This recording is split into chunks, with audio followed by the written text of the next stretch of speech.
What's up guys, what's going on? Camp Out coming at you with a review. As you can see, black box up top, laminated because you see the ring light. Adidas in this mint colorway. I'm gonna turn it up to the correct side here. 4D Runner M stamped on there, size 11. They do run a little bit snug, but we'll get into some more details in a second. Let me pop them out of the box. You got a slide box with these bad boys, so a little handle on one side and then slide out. Just gonna take them out of here. Black tissue paper on the inside of the box, nothing crazy, nothing spectacular based on the price point.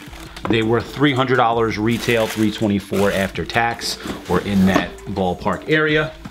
And 4D, not bad. They gave you like this whole descriptive thing on the website about 4D and the 3D printing. So it's basically 3D printed midsole is what it is, but I guess the material in which they use to create the 4D is different from other materials that you would normally 3D print with. I've used a 3D printer once and it was like a gauge, and it just heats it up enough so they could mold it or shape it to whatever it is that you're printing, which is kind of dope. But the actual design inside the midsole itself for the 4D print or 3D print or whatever you want to go with is actually pretty dope. I'll throw a couple of the pictures up that were off of the Adidas website as far as the structure and the way that it's printed on the heel portion as opposed to the front portion or the toe portion of the shoe.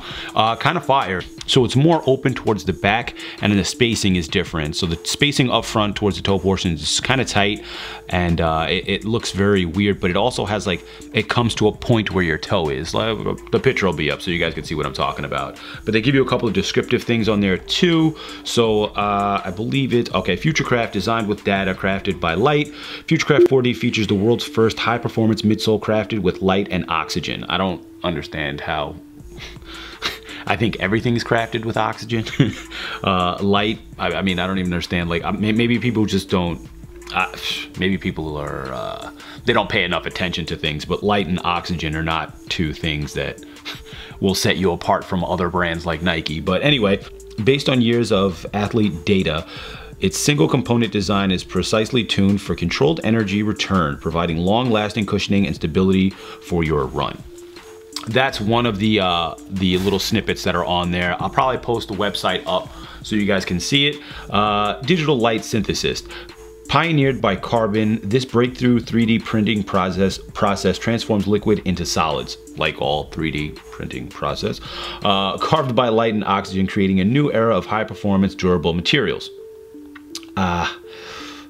I don't know. It's a little frustrating to read all that because it just sounds like they're trying to powder cake the whole situation. And last but not least, like the midsole I had said before, created with carbon's digital light synthesis technology, each Futurecraft 4D midsole is grown from liquid. A lattice network formed to optimize running performance. Each of the 20,000 individual struts can be adapted to provide precise and controlled energy return. I'm just trying to read it and understand it as I'm reading it aloud to you guys. A unique, agile design that delivers remarkable cushioning, stability, and comfort.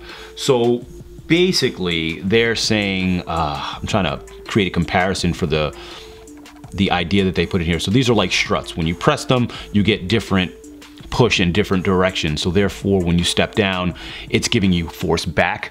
I kind of thought that's what boost was for, but I guess they are going in a different direction and trying to capitalize on it. Speaking of boost or ultra boost, you have a very similar structure up top, which is probably why this won't be set that far apart from all of the other Adidas shoes that have come out in the past 5 years. I believe the 1.0 is at its 5-year mark or 4-year mark right now, or the anniversary of it, which is kind of dope that, you know, it's still a highly coveted sneaker as far as the rest of the world goes, not just in the sneaker community, but a lot of people wear Boost or Ultra Boost, which is dope. I like that, that's great.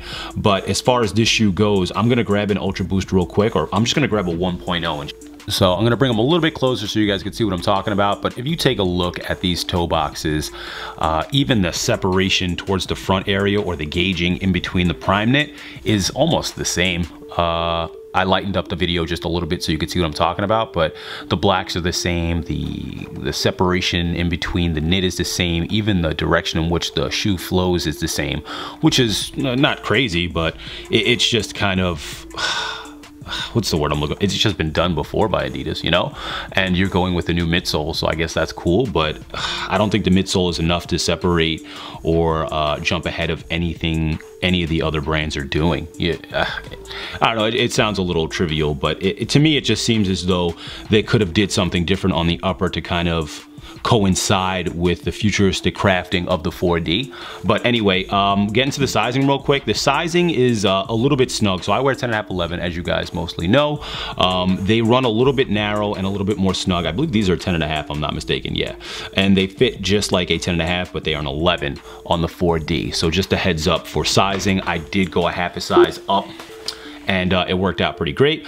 We'll get into the rest of the shoe, I guess, material-wise. Prime knit across the entire upper. I left the paper in one and not in the other, so you can see the gauging for how wide the knit is. So if you're wearing socks, if you're not wearing black, it's gonna show, just a heads up on that. You got 3M striping.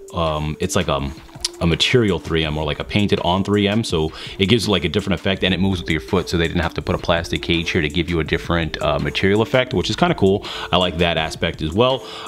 You got a little, I believe it's 3M. I think it's a like an anthracite 3M on the Adidas branding with silver Adidas stamping on it, which is kind of cool too. Futurecraft stamped on the footbed, Futurecraft 4D, quotation marks, or brackets I should say, made in Germany. Outsole is black. The 4D is in a nice mint color, which is really why I like them the most, because of the contrast. You guys know how I feel about mint. And the outsole, as opposed to the original Ultra Boost, it is completely closed off. So I'm bringing the comparison back up again, and you can actually see a mirrored look of what the 4D is spaced like on the other side, or in between the shoe and the outsole. So you can see a tighter grouping inside here, which is probably where the 4D, like the struts are resting. As they converge to one point, that's probably where all these little points are resting. So that's why you can see the design working in that fashion. And same thing towards the heel portion. It's a wider gauge. I'll throw the picture up again so you can see like the mirrored effect. I'll put it alongside here or something like that so you guys can see what I'm talking about. But the original Ultra Boost had the gaping holes, so you can see the Ultra Boost or the Boost technology.